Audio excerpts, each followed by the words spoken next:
Som. Graças a Deus, bom dia, graça e paz. Cumprimenta o irmão que está do teu lado aí, fala oi para ele.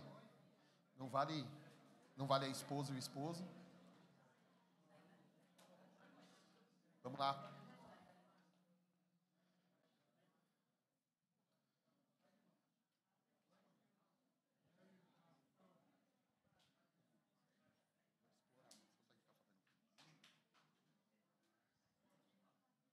Tem que aproveitar, né?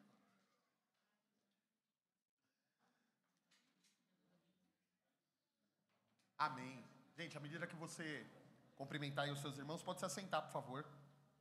Se acomoda aí.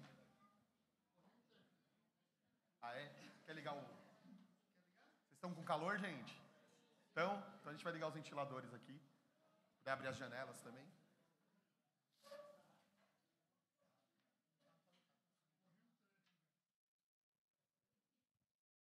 Abre a sua Bíblia aí em João, no capítulo 4. A gente está lendo todas as semanas aqui um capítulo de João, ou pegando um fato de cada capítulo, né? E hoje eu tive uma experiência muito legal na hora que eu cheguei na igreja. Eu estava entrando, a gente sabe que a correria, assim, faz a gente desligar a nossa mente, né? Eu estava entrando na igreja e eu sentei com a dona Margarida ali para conversar. E agora eu estava meditando no que ela me disse, né? Ela falou para mim assim, você é muito amado pelo Senhor, tal. E ela começou a me ministrar ali. E às vezes a gente esquece o quanto a gente é amado por Jesus, né? E João, ele é o cara que poderia dizer, eu sou o cara que mais amou Jesus. Sabe por quê, gente? Ele foi o único, que depois de deixar Jesus por causa da perseguição, voltou e ficou até os pés da cruz com Jesus. Ele poderia dizer, eu sou o cara que mais ama Jesus, porque eu fiquei nos pés da cruz quando fui perseguido.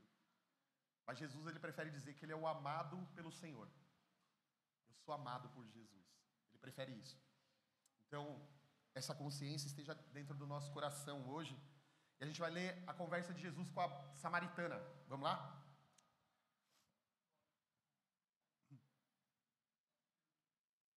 O texto diz assim: os fariseus ouviram falar que Jesus estava fazendo e batizando mais discípulos do que João, embora não fosse Jesus quem batizasse, mas os seus discípulos. Quando o Senhor ficou sabendo disso, saiu da Judeia e voltou mais uma vez para Galiléia. E era necessário passar por Samaria. Assim chegou a uma cidade de Samaria chamada Sicar, perto das terras de Jacó, onde Jacó dera ao teu filho José. Havia ali um poço, que era de Jacó, e Jesus, cansado da viagem, sentou-se à beira do poço. Isto se deu por volta do meio-dia. Nisso veio uma mulher samaritana tirar água, e disse-lhe Jesus: dê-me um pouco de água. Os seus discípulos tinham ido na cidade para comprar comida. A mulher samaritana lhe perguntou: como o Senhor, sendo judeu, pede a mim, uma samaritana, água para beber? Pois os judeus não se dão muito bem com os samaritanos. Verso 10. Jesus lhe respondeu: se você conhecesse o dom de Deus, e quem está pedindo água a você, você lhe teria dito que queria água e receberia a água viva. Disse a mulher: o Senhor não tem com que tirar água do poço, ele é fundo. Onde pode conseguir essa água viva? Acaso o Senhor é maior do que o nosso pai Jacó, que nos deu esse poço, do qual ele mesmo recebeu, bem como seus filhos e seu gado?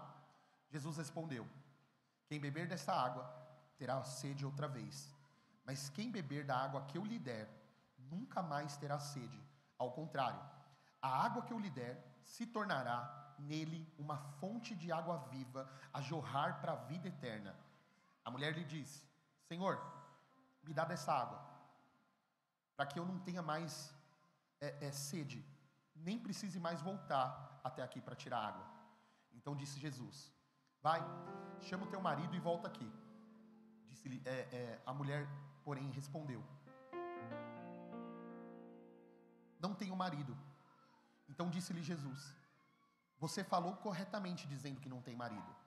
O fato é que você já teve 5 maridos, e o homem com quem você vive agora não é o seu marido. O que você acabou de dizer é verdade. Então disse a mulher: Senhor, vejo que você é um profeta. Nossos antepassados adoraram nesse monte, mas vocês, judeus, dizem que é em Jerusalém o lugar onde se deve adorar. Então Jesus declarou: crê em mim. Mulher, está próxima a hora em que vocês não adorarão o Pai, nem nesse monte e nem em Jerusalém. Vocês, samaritanos, adoram o que não conhecem. Nós adoramos o que conhecemos, pois a salvação vem dos judeus. No entanto, está chegando a hora, e de fato já chegou, em que os verdadeiros adoradores o adorarão ou adorarão o Pai em espírito e em verdade. São esses os adoradores do Pai e os que Ele procura.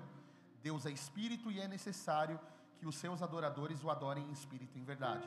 Disse então a mulher: eu sei que você é o Messias, chamado Cristo, aquele que estava para vir. Quando ele vier, aliás, disse a mulher: eu sei que o Messias, chamado Cristo, está para vir. E quando ele vier, ele vai explicar tudo isso para a gente. Então Jesus declarou: eu sou o Messias. Eu sou aquele que está falando com você. Amém? Estende suas mãos para cá. Ora pela minha vida para eu conseguir pregar essa palavra para você. Senhor, é um domingo de ceia, onde a mesa está posta para a gente partilhar do pão que o Senhor nos deu. Meu Deus, que eu possa aqui, desse púlpito, trazer uma palavra do Senhor para esse povo, que não tenha nada de mim, Pai, que seja só o meu timbre aqui, mas que todo o conteúdo venha do Teu Espírito. Eu te peço isso no nome de Jesus. Amém. Amém, gente? Vamos lá. A gente normalmente, quando olha para a palavra de Deus, nós conseguimos enxergar diversos encontros de pessoas comuns com Cristo. Pessoas comuns encontraram com Cristo ou foram encontradas por Cristo na caminhada dele. A gente leu na semana retrasada sobre Pedro, um cara que parecia muito com a gente. Sobre João, sobre André, os discípulos de Jesus. Nós vemos no decorrer do texto de João, ele encontrando com gente cega, ele encontrando com um paralítico, ele jantando com um publicano. Então um monte de gente se encontrou com Jesus. O fato é que, quando se encontraram com Jesus, uma vez foi o suficiente para transformar a vida deles por completo. Tem um cara que eu gosto bastante que ele fala assim: aquele que tem um encontro com Jesus é como se ele tivesse sofrido um acidente e tivesse batido de frente com um caminhão. A vida dele nunca mais é a mesma. Nunca mais. Imagina, eu cheguei atrasado no culto hoje, vim aqui pra frente e falei: gente, eu atrasei porque eu estava vindo para cá e eu bati de frente com um caminhão. Você olhar para mim, me ver inteiro, você fala: você está mentindo. É impossível alguém que bateu de frente com um caminhão tá andando desse jeito, tá falando desse jeito. Porque de fato, quando nós nos encontramos com Cristo, existe uma transformação no nosso interior. E há um interesse da parte de Deus em encontrar com a gente, para que essa transformação ocorra dentro de nós. Nesse texto que a gente leu aqui, a gente vê Jesus ouvindo falar sobre João Batista, que ele estava, aliás, João Batista ouvindo falar que Jesus batizava mais discípulos do que João.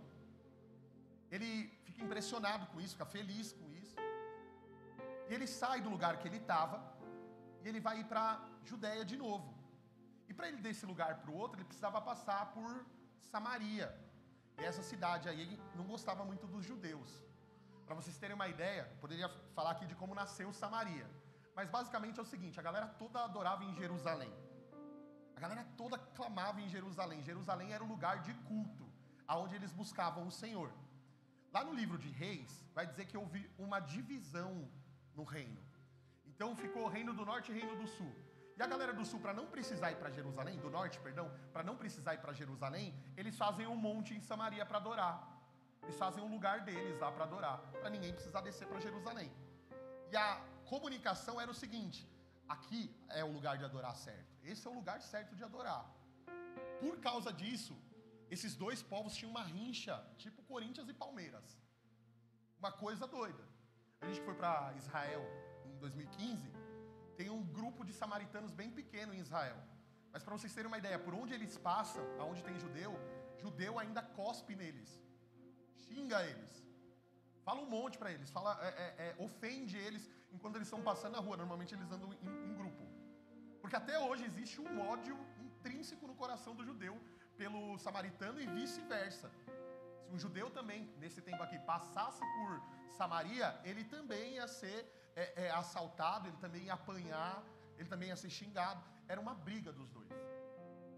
Jesus, passando por Samaria, ele parou num poço. Quando ele para no poço, era meio-dia, tinha uma mulher nesse poço, gente. Cara, eu preciso te falar uma coisa aqui.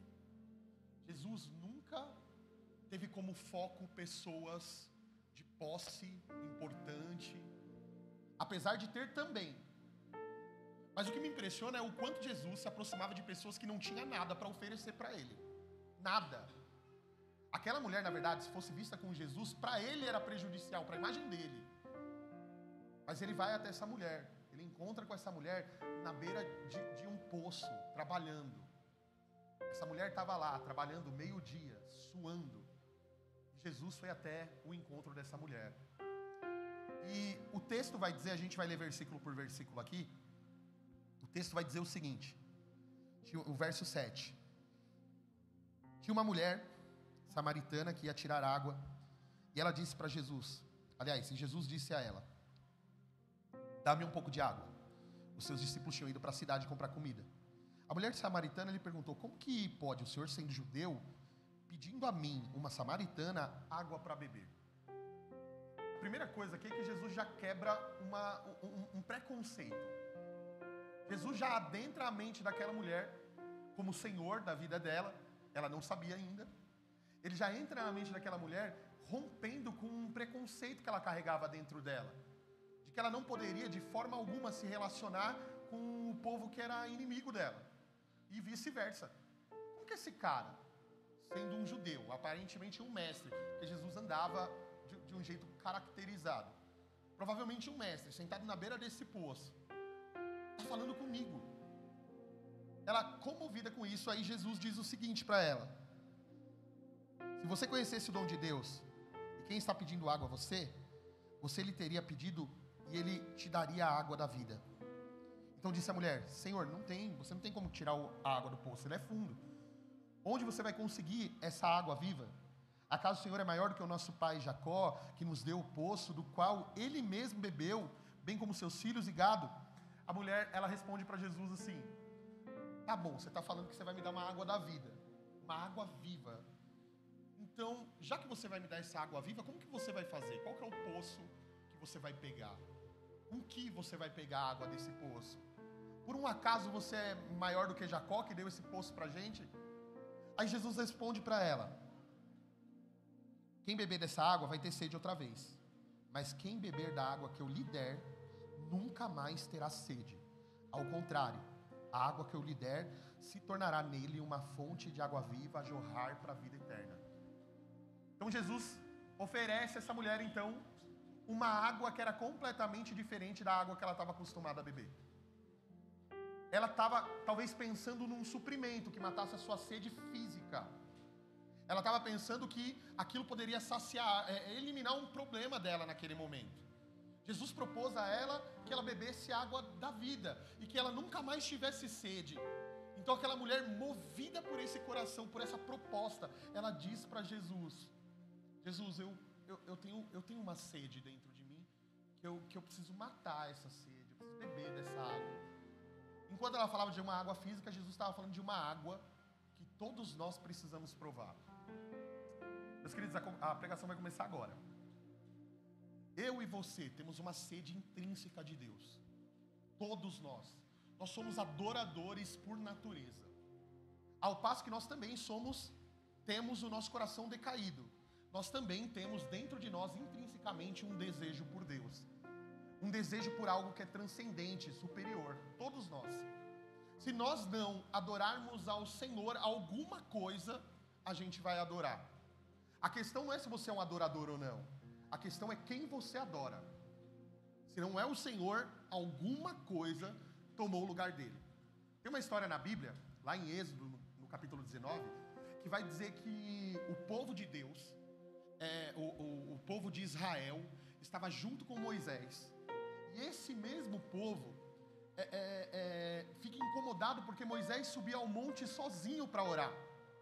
E ele voltava, o rosto dele brilhava. Vocês conhecem a história. Quem não leu na Bíblia, assistiu a novela da Record, vai. Aí descia com o rosto brilhando. E a galera olhava para aquilo e falava, que negócio é esse? Deus só fala com Moisés? Não, a gente também quer, pô. A gente também quer falar com Deus. Não é só Moisés que tem esse direito. É mais ou menos isso, tá? Então Moisés, conversando com o Senhor, recebe da parte de Deus uma autorização de que o povo se aproximasse do monte. E de que o povo tivesse acesso a Deus. Olha que incrível isso, gente. O povo chega no pé do monte, Deus se manifesta, raios, trovões, vozes, uma coisa maluca, e o povo fica com medo, então. Aí o povo retorna, vai para trás e fala, Moisés, faz o seguinte, se a gente se relacionar com Deus, a gente vai morrer. Então vai você e morre no nosso lugar, pô. Vai lá e se relaciona com Deus você. E aí você intermedia a nossa relação com Deus, porque a gente não quer ver a Deus. Olha como isso é real, gente. A gente frequenta a igreja para servir o Deus de um pastor, não o nosso Deus. A gente vem ouvir a palavra de alguém que se relaciona com Deus, mas a gente não abre a Bíblia na nossa casa. A gente confia em tudo que os outros pregam. E se eu subir aqui e falar um monte de besteira de maneira persuasiva, muitos de vocês vão abraçar, porque vocês não conhecem ao Senhor. O que eu vou te ensinar hoje é tipo, não confie em mim. Vai lá na tua casa e abre a palavra e lê. Porque você tem acesso a Deus. Seu filho está doente, óbvio, querido, se você precisar que eu ore, eu vou orar pelo teu filho. Mas eu, como pastor, preciso te ensinar a orar pelo teu filho, porque afinal de contas é o teu filho, você precisa aprender a orar por ele. Eu posso ir lá orar no teu negócio e consagrar o teu negócio, consagrar a sua empresa. Mas eu preciso te ensinar como pastor que você é o dono dessa empresa e que eu não vou estar lá 24 horas. Então você precisa aprender a orar, porque a minha oração não tem mais poder que a sua. Porque eu sou filho de Deus. Mas olha que incrível, você também é filho de Deus. E o Jesus que rasgou o véu para mim, rasgou o véu para você também. E o Jesus que ouve a minha oração, ouve a sua também. Então, a partir de hoje, não é que eu estou me negando a orar, querido. Eu oro por todo mundo. E quem me conhece sabe, fico na porta no término do culto orando pelas pessoas. Mas eu preciso te falar que você tem poder na tua voz. Você tem a voz de um filho de Deus, que o Pai ouve. Aí, o aprisionamento é o seguinte, Moisés, vai no nosso lugar, fala com Deus e traz o recado de Deus pra gente. Agora vai ser assim. Aí Moisés vai e sobe pro monte, gente, para orar. E ele fica 40 dias. Aí sabe o que o povo faz? O povo que tinha medo de Deus, o povo pega as argolas de brinco, de corrente da galera e faz um bezerro de ouro. Peraí, o povo que não queria se relacionar com Deus, porque tinha medo de Deus, não adorou a Deus, agora que Moisés demorou, ele faz um Deus para ele. Não é estranho isso? Porque o nosso coração é adorador. Se nós não adoramos a Deus, alguma coisa a gente vai adorar. A gente vai colocar o nosso coração em alguma coisa. Você que não dobra o seu coração diante do Senhor, e Ele não é o seu Senhor, além de ser o seu Salvador, que Ele não é aquele que rege a tua vida, muito provavelmente o teu coração adora o dinheiro, a condição financeira. Queridos, eu posso colocar um monte de exemplos aqui, de estímulo até dentro da igreja a isso. Você vem para a igreja e Deus é só um meio para você conseguir o que você quer. Já viu essa? Vamos lá, vou te explicar. Deus não é um fim. Eu encontrei Deus e estou satisfeito. E mesmo que eu perca, e mesmo que eu morra, e mesmo que eu não seja curado, eu encontrei Deus, é o suficiente. Essa é a nossa fé, não é? Mas sabe qual que é a proposta? Deus é um meio para você conseguir o que você quer. Quem quer dinheiro aqui? Eu não sou o Silvio Santos. Mas quem quer dinheiro? Eu quero dinheiro. Deus é um meio para você conseguir dinheiro. Então venha, se derrame aos pés do Senhor, porque no final das contas Ele tem dinheiro para derramar para você. Aí Deus talvez vire um meio para a gente conseguir dinheiro, para a gente conseguir uma família abençoada. Eu quero uma família abençoada.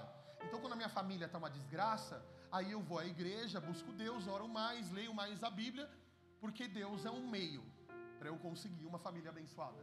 Ele é só um meio. Deus é um meio para eu conseguir, aí a gente muda, aí a gente converte de verdade. A gente fala assim, eu não sou mais tão materialista assim, entendi, Deus é um fim, eu não tô mais, não são mais essas coisas que me satisfazem. Eu compreendo que eu preciso trabalhar para ter dinheiro, amém, irmãos? que eu preciso gastar menos no cartão de crédito do que eu ganho para Deus me prosperar. Olha que maravilhoso isso. Que Deus não vai fazer uma planilha para mim e nem me impedir na hora que eu for passar o cartão. Ele não vai bater a mão e falar, não passe, filho. Você deu o dízimo, eu não vou deixar o devorador te destruir. Ele não vai fazer isso. Essa é a tua parte. Gasta menos do que você ganha. Aí olha que bênção esse milagre, né? Aí a gente não faz isso e Deus se torna um meio para a gente ser abençoado e equilibrado financeiramente. Aí a gente vem e ora, Deus, faz aparecer dinheiro na minha conta.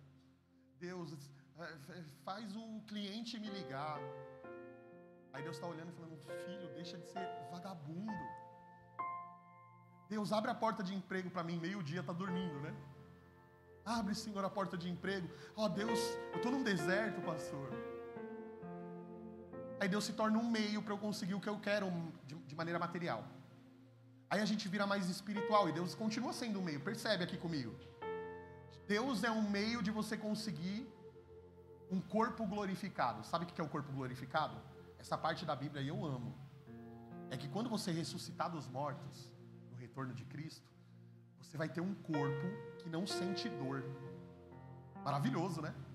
Um corpo que não sente ansiedade. Quem tem ansiedade aqui sabe do que eu estou falando. Já pensou o primeiro dia que você vai respirar? Não tem mais ansiedade nenhuma. Não tem mais dor, não tem mais falta. Maravilhoso, né? Aí eu sei disso e eu penso assim, Jesus é um meio para eu conseguir um corpo glorificado. Então, eu sigo a Jesus pelo que Ele pode me dar. Eu sigo a Jesus pelo que Ele pode me dar. Eu sou um adorador das coisas. A finalidade do que eu quero quando eu busco ao Senhor é o meu Deus, o meu ídolo. Se eu busco ao Senhor por uma família, a família é o seu ídolo. Se eu busco ao Senhor pelo dinheiro, o dinheiro é o meu ídolo. Jesus, Deus é um fim, é uma finalidade. A finalidade do Evangelho é Deus. E quem encontrou Ele é como o homem que encontrou um tesouro de valor inestimável. Vendeu tudo o que tinha e foi ficar com esse tesouro. Aí a gente vai falar de coisas gloriosas, como, sei lá, as ruas de ouro da Nova Jerusalém. A gente cantou aqui, né? A gente chegando nas portas da cidade, a Nova Jerusalém, ruas de ouro. Quando a gente fala ruas de ouro, é o valor das coisas vão estar debaixo dos nossos pés, porque o único valor vai ser o Senhor. Ele vai ser o nosso sol, o nosso tudo. Que maravilhoso é isso, pastor. Mas Ele não é um meio para isso também. Deus é uma finalidade. Tudo isso é um plus daquele que encontrou o Senhor. Agora, se eu o encontro e há um interesse no que Ele pode me dar, o meu relacionamento inteiro está prejudicado, porque o que eu quero não é quem Ele é o que Ele tem. Então Deus é uma finalidade. Tudo que Ele tem para oferecer para a gente é um plus de quem Ele é. Mas quando eu encontro Ele, eu fico tão maravilhado, eu fico tão prostrado diante da beleza de quem Ele é, que o que Ele faz é secundário, porque a presença dEle é a prioridade. Aonde Ele está é a prioridade. Aonde Ele está é o lugar aonde eu quero estar. Tem um livro que eu gosto muito, que é o livro Chega de Regras. É muito legal porque ele fala assim, sobre a bênção dos presentes e a bênção da presença, né? A presença de Deus é o maior bem do cristão. A presença de Deus é o maior bem do cristão. Você pode perder tudo, meu querido. Se você tiver a presença de Deus, tem sorriso na tua mesa ainda. Você pode passar pela maior dificuldade da tua vida e ter pego o exame lá que deu positivo para câncer. Mas o teu coração está completo e você tem uma certeza de que ainda que você morra, você não o busca por causa da cura. Você o busca porque Ele é o teu tudo. E ainda que você morra de câncer, a nossa oração não é para que você seja curado simplesmente, mas para que Ele esteja com você até nesse dia. Gostei muito da canequinha, Edininha. Edininha me deu uma canequinha e tem um versículo lá. Ainda que eu ande pelo vale da sombra da morte, o Senhor está comigo. A presença de Deus é o maior bem que o cristão tem. O maior de todos os bens que o cristão tem. Em resumo, o nosso coração adorador vai tratar Deus como um meio. Afinal de contas, nós temos muitas ambições religiosas, muitas ambições materiais. E nós descobrimos o meio correto, parece, né? Porque qual que é o meio errado? É outra religião. A outra religião é só um meio para eu conseguir o que eu quero, mas a gente acha que ela é um meio para conseguir o que eu quero e é um meio errado. Eu chegava lá no santinho e tratava ele como um meio para eu conseguir, sei lá, o santo expedito, que é o santo do namoro, né? É esse? Vamos lá. Hã?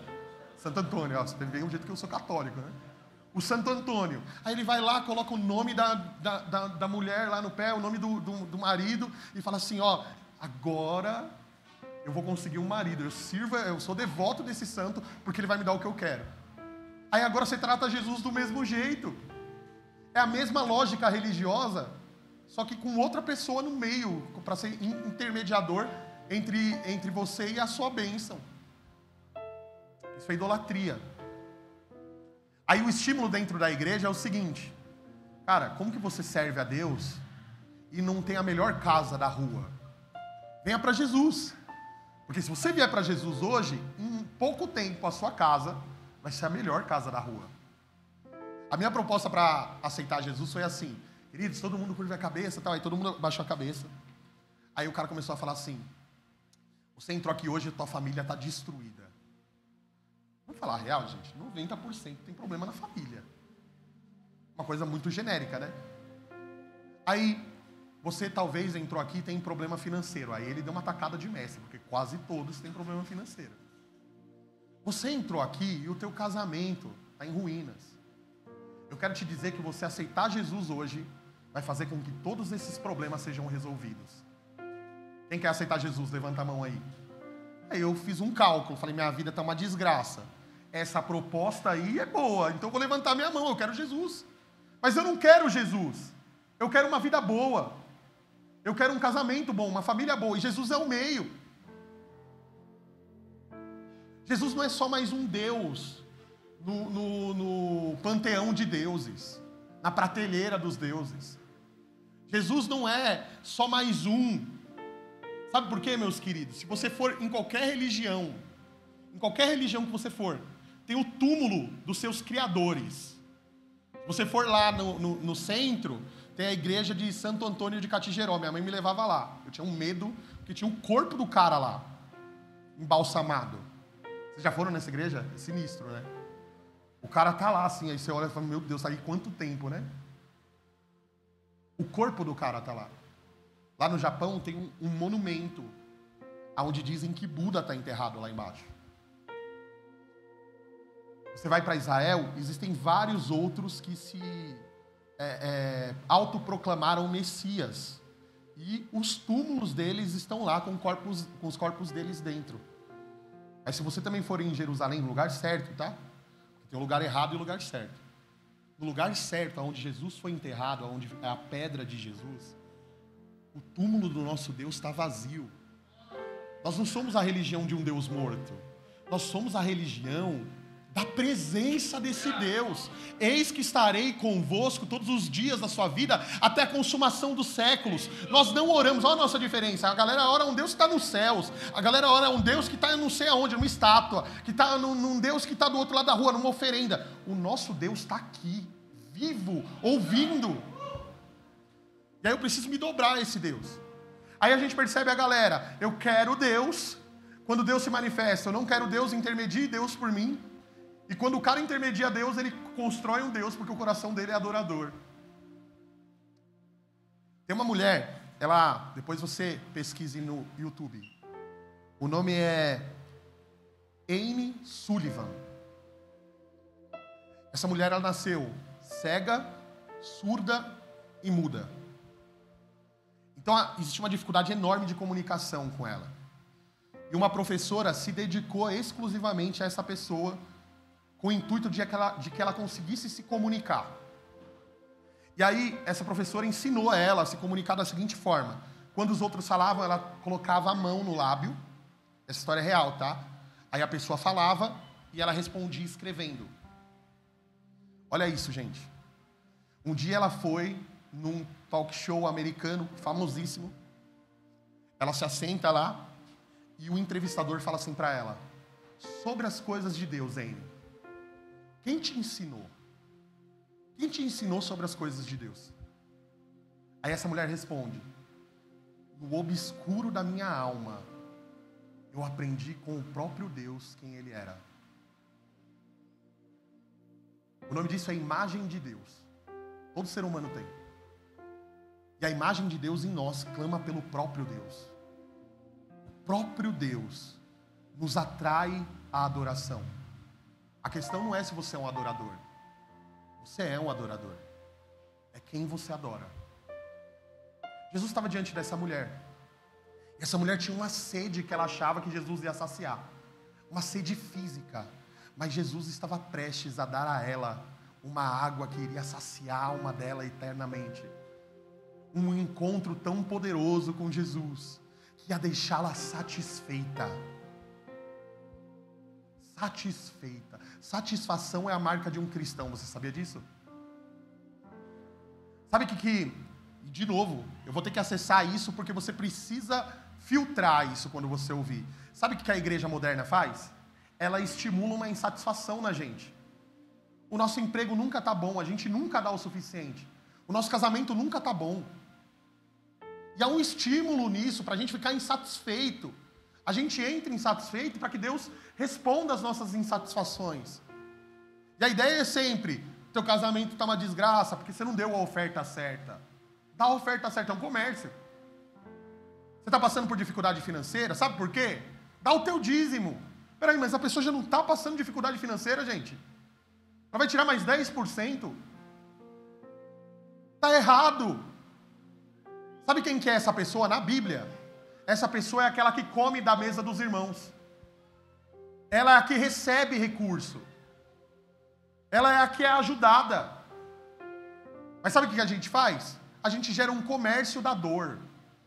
Jesus olhou para aquela mulher e ele falou: eu não vou fazer um comércio com a sua dor. Eu vou satisfazer a sua dor. Eu vou colocar o remédio eterno na sua dor. E esse remédio eterno vai te fazer não ter mais sede, não ter mais fome disso. Você vai se sentir alguém pleno a partir do momento que você encontra o Cristo. Aquela mulher desesperada falou assim: eu não quero mais vir aqui meio-dia. Então me dá dessa água. Jesus mostra como aquela mulher matava a sede dela. Jesus fala assim: vai lá e chama o teu marido. Aquela mulher fica sem graça e fala: eu não tenho marido. Ele fala: você disse bem, porque você já teve 5. Você está tentando matar a tua sede de qualquer forma. Você acha que se você encontrar alguém para caminhar com você, esse buraco do teu coração vai acabar, e você está correndo atrás disso. Para a gente é o seguinte: qual que é o buraco que está no teu coração? Te faz ter uma sede insaciável, e parece que isso é o que você precisa para que você seja completo. Vamos lá. Pastor, eu preciso de um emprego. Muito de um emprego. Porque quando eu tiver um emprego, eu vou ficar bem. Aí você arruma um emprego e não está bem. Arrumou o trabalho e não está bem. Do jeito que você queria e não está bem. Quando eu arrumar alguém para frequentar a igreja comigo, para estar sentado do meu lado aqui no culto, dar a mãozinha assim na hora do culto, abraçar e ir para casa junto, aí eu vou ficar bem. Aí você arrumou e não está bem. Aquela mulher teve 5 e tinha sede. Ela estava matando o buraco no coração dela, que era a falta de Deus, com coisas. E meu irmão, não tem nada que possa ocupar o tamanho de Deus dentro do teu coração. Você veio aqui, você tem uma fome, uma sede intrínseca, está no teu coração, está clamando. Você está buscando coisas, você está tentando preencher isso dentro de você com série do Netflix. Você assiste a série, você senta lá, você olha 15 episódios, passa 10 horas na frente do Netflix. Quando termina a série, o teu coração está vazio ainda. Aí você vai procurar outro entretenimento. Eu preciso de um cinema, vamos no cinema. Eu preciso comer em algum lugar, eu preciso de conversa. Vamos preencher esse buraco aqui de alguma forma. Quando termina o dia, você está vazio com a cabeça no seu travesseiro. Porque o único que pode preencher o lugar de Deus em você é o próprio Deus, o único. E quem encontrou Ele, encontrou um tesouro de valor inestimável. Quem encontrou Ele está satisfeito. A proposta de Jesus para essa mulher era satisfação. encontrar Jesus e ser satisfeito em Jesus. Jesus fala, vai lá chamar seu marido. Não, eu tenho 5. Tenho 5. E o que eu tô não é o meu. Que fome, né? Que sede. Aí o texto continua dizendo que aquela mulher fala assim, eu vejo que você é um profeta. Nossos antepassados adoraram nesse monte. Mas vocês, judeus, dizem que é em Jerusalém o lugar onde se deve adorar. A mulher falou assim, tá, tudo bem, Jesus. Eu compreendi quem eu devo adorar. Mas aonde que eu vou adorar? Aqui ou lá em Jerusalém?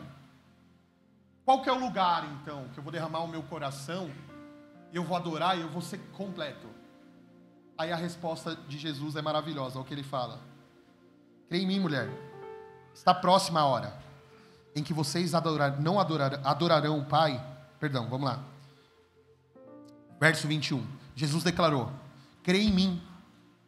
Está próxima a hora em que vocês não adorarão o Pai, nem nesse monte, nem em Jerusalém. Vocês, samaritanos, adoram o que vocês não conhecem, nós adoramos o que nós conhecemos, pois a salvação vem dos judeus. O verso 23. No entanto, está chegando a hora, e de fato já chegou, em que os verdadeiros adoradores adorarão o Pai em espírito e em verdade. São esses adoradores que o Pai procura. Jesus responde assim, vai chegar um tempo, já chegou, em que não vai precisar viajar para Jerusalém, em que não vai precisar estar em Samaria. Aonde está um adorador, está a presença de Deus. Aonde tiver um adorador que adora Ele, em espírito e em verdade. O que é em espírito e em verdade, gente? Vou falar em verdade primeiro. Em verdade adorar o Senhor em verdade Ele é a finalidade da nossa fé. Nós não adoramos pelo que Ele faz, mas por quem Ele é. Nós não o adoramos porque Ele pode proporcionar para nós uma vida melhor. Nós o adoramos por quem Ele é. E em espírito, é justamente o que eu falei sobre a imagem de Deus em nós. Tem algo que está clamando dentro de nós que aponta a uma fé, que aponta a um Deus que é a nossa fome. Nós direcionarmos essa fome ao Deus correto e de forma correta. Em qual lugar? Aonde você estiver. Não é mais em Jerusalém, Samaria. É no teu trabalho. Não é mais em Jerusalém, Samaria. É dentro da tua casa. O Senhor procura, e essa parte me pega. O Senhor procura esses adoradores. Aqueles que têm sede e matam a sua sede no Deus verdadeiro. Mas matam a sua sede não com o interesse de obter dele benefício, mas tendo ele como uma finalidade. Esses são os que adoram em espírito e em verdade. Hoje a gente está aqui na Luiz Maronês 163 ZL. A gente está num lugar simples, com um monte de gente simples. Um monte de samaritano que chegou aqui com a sua fome e a sua sede. Que vieram até o poço achar que essa água que você ia provar hoje ia atender a sua necessidade. Ia ser uma resposta para a tua oração. Você veio buscar uma resposta. Mas eu quero te dizer que Deus tem mais do que isso. Jesus veio até aqui, Ele estava aqui. Ele está aqui para matar a tua sede eternamente. Quem beber dessa água nunca mais vai ter sede. Encontrou. Eu não sei você, gente, mas minha esposa deve estar trabalhando em algum canto. Ela é igual Marta. Ela está por aí? Marta é amada por Jesus, viu? A galera acha que Marta é ruim, Marta é boa. Um dia eu prego sobre isso. A minha esposa, eu lembro que eu não achava que eu ia casar, meus irmãos. Não achava, porque é muito doida a minha vida. O Kaique me conheceu antes, acho que poucas pessoas aqui me conheceram antes. Acho que só o Kaique, hein? Você é privilegiado, hein, mano? Conheceu... O Kaique era adolescente. Mas eu talvez fosse o cara mais maluco por Jesus que você ia conhecer. E eu achava assim, ninguém vai querer namorar um cara como eu, porque eu era o cara que estava disposto a dormir na rua para pregar a palavra. E ficava sem comer, que não dormia à noite, falando de Jesus. E pregava até ficar rouco, que saía no meio do culto quando Deus falava, comprava uma cesta básica, batia na porta da casa, que Deus falava o número, E falava, irmão, Deus me pediu para eu te entregar essa cesta básica. Ah, uau, eu estava orando por isso, deixa eu entrar na tua casa, era uma loucura, e era assim a minha vida. E eu falava, quem vai acompanhar nisso, né? Quem que vai me acompanhar nisso? Ninguém, eu estava disposto a isso. Mas no meu coração existia uma necessidade. Eu queria alguém para compartilhar. Só que eu achava que eu não ia conseguir. Aí eu conheci a Aline. Eu tinha sido enviado para cuidar dos jovens da Sapopemba. Aí eu conheci ela se apaixonou por mim. Ela não está aqui para se defender, né? Ela se apaixonou por mim loucamente, ficou no meu pé. E eu cedi, brincadeira. Aí a gente começou a conversar enfim, sabe quando você encontra uma coisa que te preenche? Aí você não tem mais olhos para aquilo? Aí você fala, encontrei. Essa área aqui está resolvida. Resolveu. Não tem mais ninguém aqui. Resolveu. Quando você encontra Deus, essa é a satisfação. Eu encontrei. Eu não estou procurando nada. Eu não vim aqui porque eu estou procurando uma coisa que me falta. Eu vim aqui para, junto com os meus irmãos, invocar a presença do Deus que habita em mim, que ouve a minha oração. Eu não tenho falta de Deus. Quando eu oro, Ele ouve a minha oração. E não é o lugar, porque quando eu estou em casa também rola isso daí. Quando eu estou no meu trabalho também tem presença de Deus. Porque ela não é uma exclusividade. Não é uma exclusividade das paredes da nossa igreja. Deus não é nosso, né? A gente que é dele. Aquela mulher vai para dentro da cidade dela, feliz da vida. E ela começa a anunciar o Senhor, falando, eu encontrei, a minha sede foi saciada. Eu encontrei aquele que a gente estava procurando e aquele que a gente esperava. Ah, querido, quando a nossa fome e a nossa sede é saciada no Senhor, nós viramos alguém que anuncia o quão bom é beber dessa fonte. O quão maravilhoso é beber dessa fonte. Aquela mulher volta com uma multidão nos pés de Jesus para ouvir Jesus falar. Que a sua fome e a sua sede hoje seja saciada. Que amanhã, quando você acordar, ou até hoje, quando terminar o culto, depois da oração, você receba o alívio do reino de Deus. Do glorioso reino de Deus, que já chegou e que a gente pode provar. Que o nosso coração se alegre nele e esteja satisfeito nele eternamente. Que essa fome, essa sede que te fez buscar tantas coisas. Cara, você está atrás de dinheiro igual um maluco. Peraí, vai ter um burnout. Segura, não precisa disso tudo. Você já tem aquilo que é mais importante. Vou terminar falando um dado bem legal aqui para a gente orar.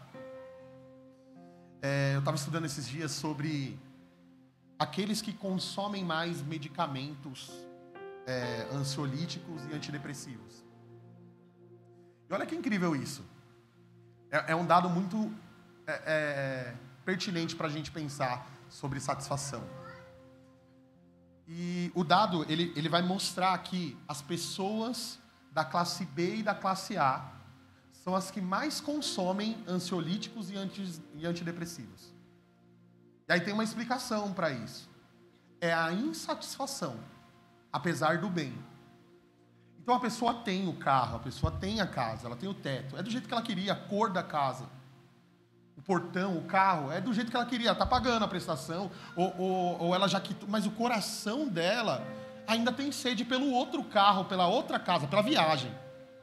Ela está insatisfeita. E aí ela percebe que por mais que ela consiga os seus objetivos, ainda lhe falta algo que ela não consegue acessar pela força do próprio braço. É inalcançável.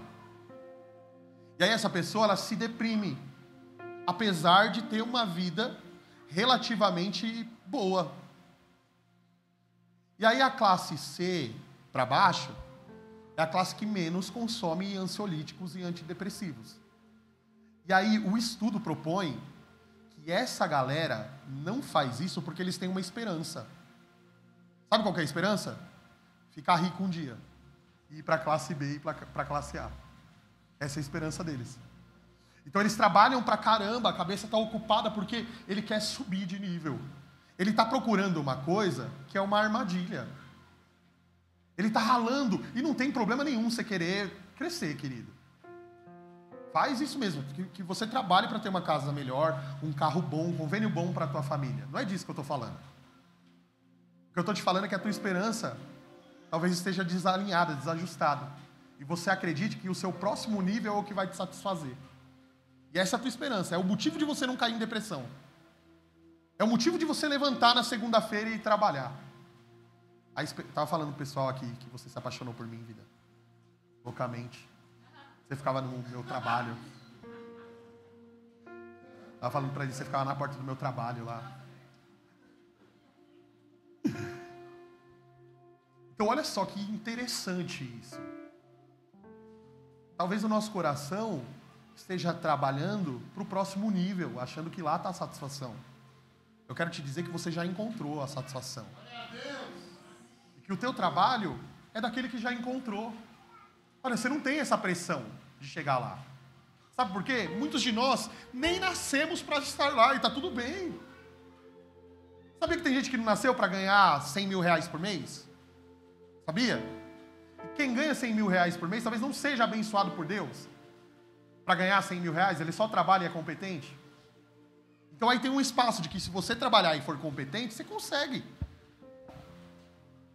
Mas e se não for? Se não for, você não vai conseguir. E está tudo bem. A tua alegria não está no salário. Você já encontrou sua alegria. Mas e se eu não for promovido e ser o cabeça do meu trabalho? Querido, se todo mundo nasceu para ser chefe na igreja, aí a gente ia ter um problemaço. Se todo mundo nasceu para ser pastor e pregar, a gente ia ter outro problemaço. Ia estar todo mundo aqui e aí ia estar vazio. Ia ter para quem pregar, né? Ia ser chato pra caramba, porque pastor é chato, né? Os caras iam querer um ficar ensinando o outro o resto da vida, assim. Imagina. Mas não é assim. Então, ter sucesso ministerial não significa ser um pastor. Significa você estar no lugar onde Deus te chamou para estar. E mais do que isso, estar satisfeito nisso. Pastor, mas eu não sei cantar, eu sou o cara do... Ninguém viu o meu trabalho aqui antes do culto. Eu que alinhei as cadeiras e coloquei os perfuminhos nos banheiros e ninguém viu. Você está satisfeito com isso? Estou muito satisfeito. Talvez esse seja o seu trabalho, o restante da tua vida. E almejar uma coisa maior por satisfação é errado. Eu estou insatisfeito com isso, então vou procurar fazer outra. Está errado. A sua satisfação é em Deus. E tudo que você faz partindo dessa satisfação. Eu não faço as coisas por insatisfação. Eu estou satisfeito, eu faço porque talvez eu queira um carro novo. Mas eu agradeço pelo meu uninho amarelo. Minha esposa bateu a traseira dele. Eu quero uma casa melhor. E eu vou trabalhar para isso. Mas eu estou satisfeito. Eu parto do que eu estou satisfeito. Eu deito na minha casa, eu olho e eu falo, Senhor, obrigado por esse teto. Não faço por ambição egoísta. Eu quero o melhor para minha família. Eu quero uma casa melhor, num lugar melhor. Mas eu estou satisfeito com o que Deus me deu. E com a presença de Deus. Eu estou satisfeito nele. Vou terminar falando só para a gente pensar se Jesus é um meio ou um fim para a gente. Imagina que você chegou no trono de Deus. A galera que me conhece mais tempo já ouviu essa, hein? Eu fiz na Assembleia de Deus quando eu fui pregar, né? A gente foi pregar numa Assembleia de Deus, quase me expulsaram de lá, mas amém. Lá eu não volto mais, né? Cadê o Adilson? Volto porque o Adilson vai me chamar. Aqui, ó, o Adilson vai me chamar. No final, eu olhei para a cara da galera assim, na hora que eu falei isso, eu falei, eu acho que eu não deveria ter falado isso. Mas tá bom. Nada, o pastor gostou, né? Gente boa, pastor Mauro. Mas a galera, assim, eu olhei para a cara deles, a gente tem um feedback, né? Quando a galera tá concordando, quando ele tá recebendo. Aí eu falei assim, meus irmãos, imagina que você chegou naquele dia no trono de Deus e o trono estava virado de costa. Você foi se aproximando do trono de Deus. E quando você se aproximou, estava bem perto, o trono virou. E quem estava sentado no trono era Satanás. E aí Satanás olhou para você e dessa vez ele não estava mentindo. E falou assim para você: tudo sobre os céus é verdade. Tudo. Tudo sobre os céus é verdade. Rua de ouro, alívio eterno. Tudo o que falaram sobre o céu é verdade. Não tem mais dor, não tem mais fome. E aí você olhando e você pergunta: mas onde é que está Deus? E aí ele responde assim: Deus está no inferno. E tudo sobre o inferno é verdade. O ranger de dentes, a dor, o sofrimento eterno, a agonia eterna, o fogo, é tudo verdade. E agora eu te dou um poder de escolher. Ah, nessa historinha tem isso. O poder é: você escolhe o céu com Satanás sendo o Senhor, ou o inferno com Deus sendo o Senhor. A resposta disso vai dizer se você ama Deus por quem Ele é, ou pelo que Ele pode te proporcionar. Que você medite nisso. Porque o nosso coração sempre vai encontrar um caminho de tornar Deus um meio para a gente conseguir o que a gente quer. Mas quem encontrou o Senhor, encontrou uma pedra, um tesouro de valor inestimável. Ele é o maior valor de todos. Quando nós olhamos para a palavra de Deus, a gente vê homens que escolheram o inferno com a presença do que o céu com Satanás sendo o Senhor. Os discípulos de Cristo, todos, morreram martirizados porque escolheram a presença de Deus em detrimento da sua própria vontade. Eu não estou dizendo que você vai morrer crucificado, que vão cortar a tua cabeça. Talvez não. Talvez sim. Talvez não. Mas o que eu estou propondo para você é uma satisfação em Deus que vai te fazer sentir que chegou na linha de chegada, que encontrou o que estava perdido, que não te falta mais nada. Você está correndo atrás do quê? Se for para correr atrás de algo, corra satisfeito, não por insatisfação. Senhor, eu sou satisfeito no Senhor e no que o Senhor me proporcionou.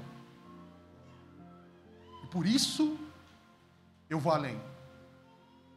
Aí o nosso coração vai estar alinhado como o dessa mulher, que foi muito feliz. Cara, eu fico imaginando, Jesus foi para aquele lugar, parou naquele lugar por essa mulher, cara. Por essa mulher. Eu preciso ir para lá. Ele podia ir por outro caminho, tá? Tinham outros caminhos para a Judéia, mas ele preferiu passar por lá. Ele preferiu parar naquele poço ao meio-dia, porque tinha alguém que ia lá meio-dia. Eu costumo dizer que esse dia aqui estava escrito no livro dele. No livro dele, pré-determinado no livro dele. O dia que você ia pisar aqui, e que Deus ia matar a tua sede eternamente. Vamos ficar de pé no nosso lugar para a gente orar, irmãos?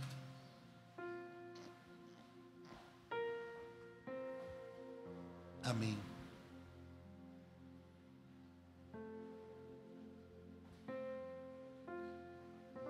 E agora esse é o desafio da nossa oração. A gente não vai pedir nada, a gente vai falar com o Senhor, a gente vai conversar com Ele. A gente aprendeu que oração é pedir a Deus algo, não é. Oração é se relacionar com esse Deus que matou a nossa sede, não é que Ele vai matar. É a gente se relacionar com esse Deus que matou a nossa sede. Talvez você não saiba o que é uma oração com o coração satisfeito. Porque você sempre tem para apresentar para o Senhor queixa. Você sempre tem para apresentar para o Senhor o seu problema para que Ele traga uma resolução. Mas o que você vai fazer hoje é diferente. Hoje você vai fechar os seus olhos e você vai agradecer pela bênção da presença. E o que tem daqui para frente preparado para você, de conquista financeira, de trabalho que você vai ter que fazer, você vai se levantar e você vai fazer. Mas você vai partir do princípio que você encontrou o seu Senhor. Que Deus não é um meio para você conseguir isso. Ele não é um meio para você conseguir o que você quer. A fé não é um supermercado, onde você entra com a sua listinha e você apresenta ao caixa aquilo que você precisa. E você vai na prateleira e você vai lá e fala: eu quero uma bênção sentimental, eu quero uma bênção financeira. Não, ele não é um mercado. Ele é aquele que quando te encontra, te faz viver bem apesar disso. Porque se nós formos sinceros, queridos, a maior parte de nós nunca vamos atingir a satisfação por meio da nossa vida, das nossas conquistas. Nunca. Nunca. Sempre vai faltar o espaço de Deus dentro de nós. Mas hoje você encontrou. Cara, eu fico imaginando aquela mulher voltando para casa. Ela indo para casa dela depois daquele encontro. Ela chegando, sentando na mesa dela depois daquele encontro. Ela satisfeita agora, ela não precisa procurar em ninguém o que Deus pode proporcionar para ela. Ela não precisa cobrar das relações dela o que ela só encontra em Deus. Agora ela não precisa querer preencher a mente dela com trabalho e tarefas só para aquietar o lugar de Deus dentro dela. Agora não.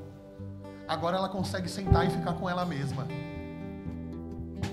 Agora ela consegue fechar os olhos e olhar para o interior dela. Respirar profundamente e orar ao seu Deus. E adorar o seu Deus. Que bom, Jesus. Que chegou o dia que não é mais em Samaria e nem em Jerusalém. Chegou o dia da gente te adorar onde a gente estiver. E hoje, Senhor, nós direcionamos o Espírito ao Senhor. Aquilo que há em nós que clama ao Senhor. Nós matamos a nossa fome com o próprio Deus. Nós matamos a nossa sede com o próprio Deus. E nós o adoramos como finalidade da nossa fé, não como meio da nossa fé. Nós te adoramos dessa forma, Senhor. Tu és tudo para nós. Tu és tudo para nós. Tu és o tesouro encontrado que estava perdido. Que anteriormente não tinha valor nenhum para mim. Era só uma história. Eu abria a Bíblia e lia e era só uma história chata. Mas que um dia o Senhor iluminou meu coração. E agora eu leio e meu coração queima de esperança.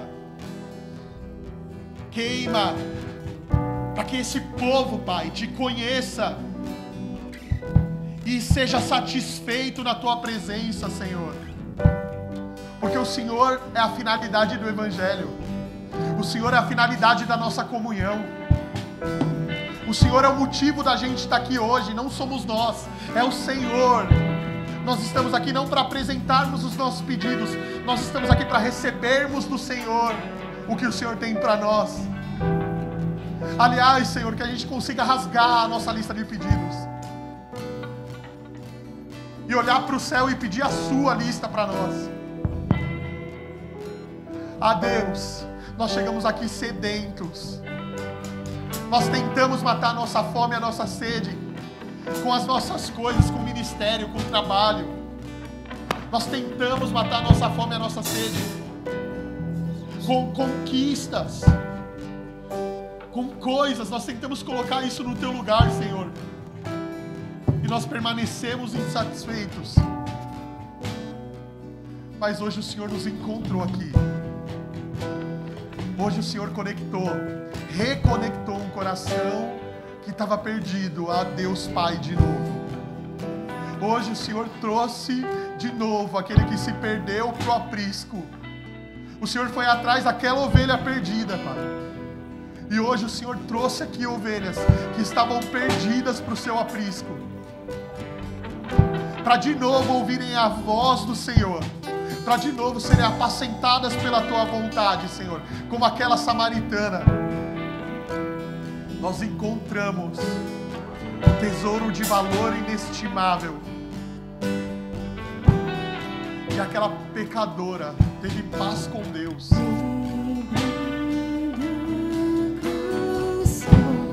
Cristo é o retrato de Deus.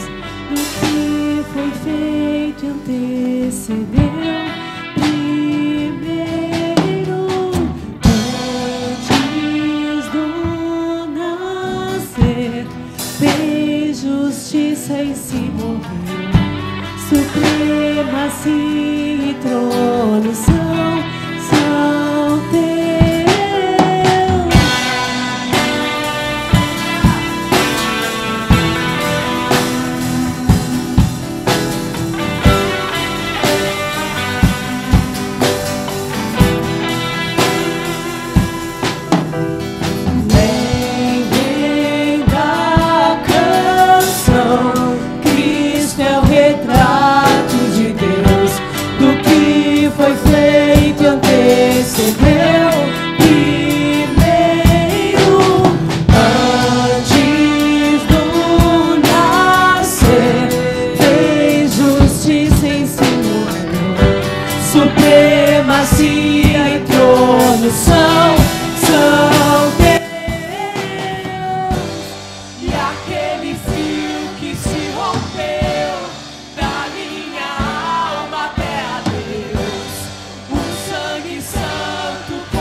rompeu da minha alma até a Deus.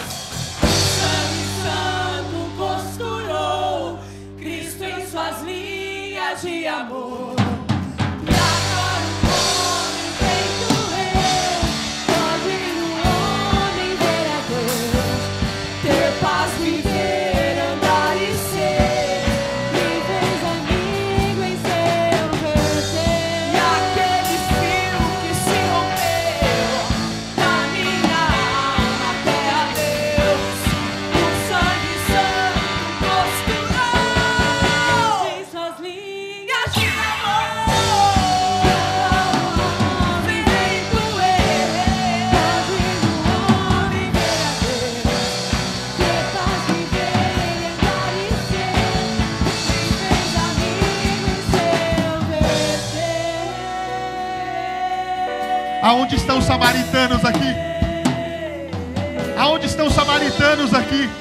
Aqueles que foram encontrados por Jesus. Nós com Deus reconciliados, nós fomos. Não somos mais inimigos de Deus. Agora somos reconciliados. Somos filhos e filhas de Deus. Tamanho amor demonstrado naquela cruz. Nós temos paz com Deus. Nós temos paz com Deus. Ele te ouve. Você pode falar com Ele. Você tem paz com Deus. Você tem paz com Deus. Antes inimigos, mas agora amigos de Deus. Você tem paz com Deus. Vamos, cante. Paz com Deus. Eu tenho paz com Deus. Você tem paz com Deus. Jamais posso cair a de Deus. Você agora tem paz. Paz com Deus. Você tem paz com Deus. Você tem paz com Deus. E aquele fio que se rompeu da minha alma até a Deus, o sangue santo costurou Cristo em suas linhas de amor. E agora um homem feito eu, pode no homem ver a Deus, ter paz, viver, andar e ser. Me fez amigo em seu verter. Me fez amigo em seu verter.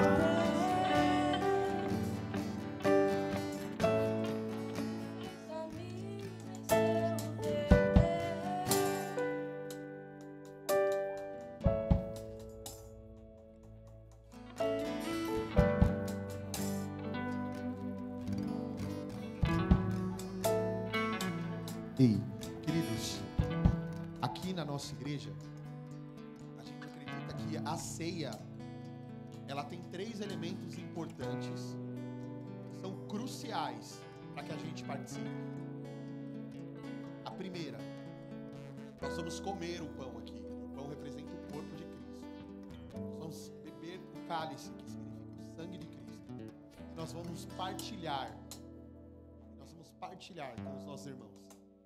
Então esses são os 3 elementos da ceia. E dentro disso, se você é um cristão, você pode participar da mesa do Senhor aqui, amém? A gente é uma igreja cristã também. Meu pastor é novo, barbudo, mas é cristão, não é muçulmano não. Aí aqui você pode comer o pão e beber do cálice, porque é a mesma mesa lá da sua igreja, você que está visitando a gente. A diferença é só a localização. Não dá para nós todo mundo no mesmo lugar. Mas a gente é um só corpo. Amém? Se eu for na tua igreja, eu tomo a ceia lá, viu? Então a mesa está posta e a gente é filho de Deus. Então está posta para todos os filhos de Deus. Pode comer do pão e beber do cálice junto com a gente. Amém? pessoal está servindo? Vamos cantar Paz com Deus. Estava ouvindo esse refrão, essa parte da música. Cara, eu lembro que o quanto eu era atormentado. Eu não tinha paz com Deus, cara. Não tinha paz com Deus. Eu tinha medo de Deus. Eu falava, cara, se Deus vier agora, Ele me fulmina. Ele acaba comigo. É tão impressionante o amor do Cristo. O desejo dele salvar a gente. O desejo dele fazer com que a gente se relacione de novo com o Pai. Nos reconciliar. Ele reconciliou ali uma prostituta. Uma mulher que era amante de um rapaz. Estava com um homem que não era marido dela. Jesus reconciliou essa com Deus. Quero te dizer que Ele te reconciliou com o Pai.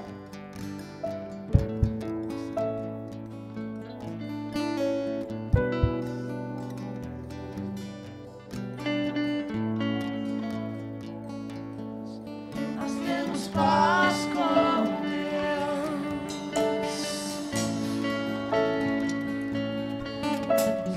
Paz com Deus. Paz com Deus. Nós temos paz com Deus. Graças a Deus. Nós temos paz com Deus. Paz com Deus. Nós temos paz com Deus. De semelhante modo, o Senhor partiu o pão, tendo dado graças, disse: façam isso todas as vezes em memória de mim. Nós estamos aqui nos lembrando, Pai. Nos lembrando da tua vida. E não foi só um exemplo para nós. Foi glória para Deus. E da tua morte. Da tua morte naquela cruz. Hoje a gente tem paz com Deus. Porque um homem foi ferido naquela cruz. Um homem absorveu toda a ira de Deus, sem abrir a boca. Para que hoje nós pudéssemos nos achegar ao Pai. Paz. Paz com a cédula de dívida rasgada. Nós fazemos isso daqui em memória do Senhor. Comamos e bebamos.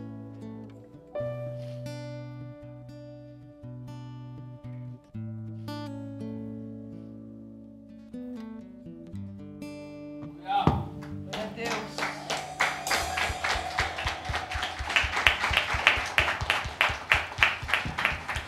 Se assenta mais um instante, por favor.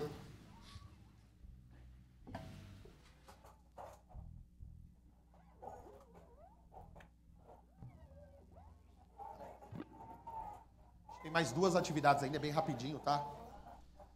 A primeira são as nossas contribuições. Ontem, nós tivemos uma reunião com os membros novos e os membros da nossa igreja.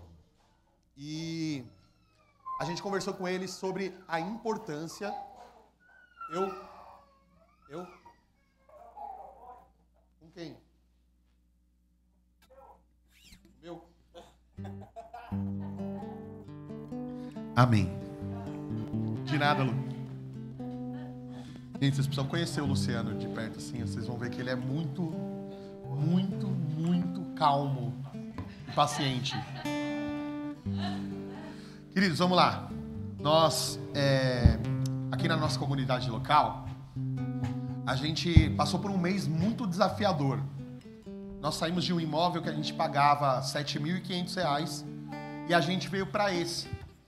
E aí a gente conseguiu aqui uma negociação que era a seguinte: no dia 1º desse mês, a gente pagou 5.200 e pouquinho, porque tinha que pagar 3 aluguéis para entrar. 5.200 e pouquinho. Aí dia 10, 2.625. Aí dia 20, 2.625. E agora dia 1º, 3,5 de aluguel.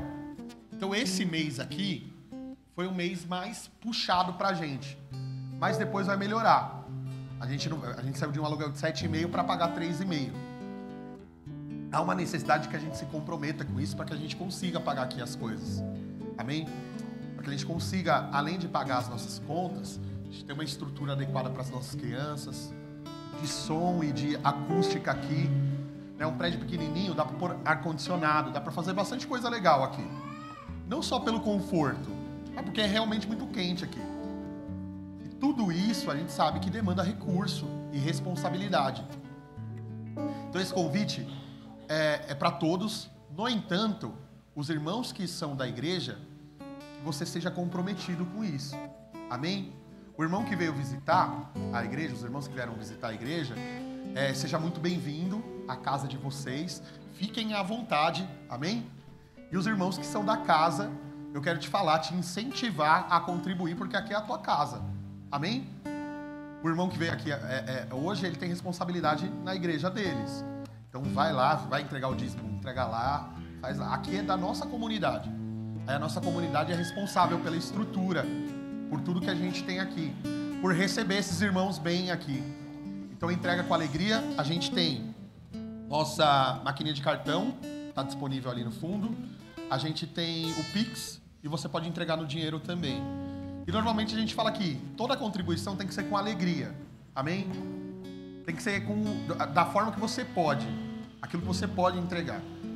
Tem que ser de maneira constante e generosa. Então essa é a lógica de generosidade que a gente carrega aqui. Fique à vontade. Os irmãos que têm necessidade, algum tipo de dificuldade, você pode me procurar no fim do culto.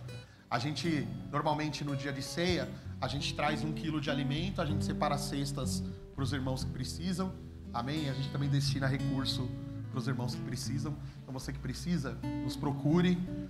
Você que é da comunidade, a gente está aqui disposto a abençoar vocês. Eu vou pagar no cartão para ir na palha. Tá.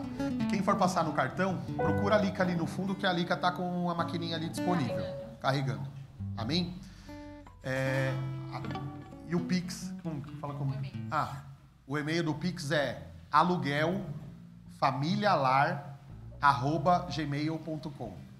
aluguelfamilialar@gmail.com. Amém? É isso, né? aluguelfamilialar@gmail.com. E agora a gente vai apresentar a Valentina. Amém? Venham aqui. A família toda também veio hoje pra gente apresentar mais um membro da igreja. Gente, aqui foi assim, uma vez eu falei assim, gente, ó, as famílias têm que... Profetizei, né? Muitos filhos, tal, não sei o que, a galera levou a sério.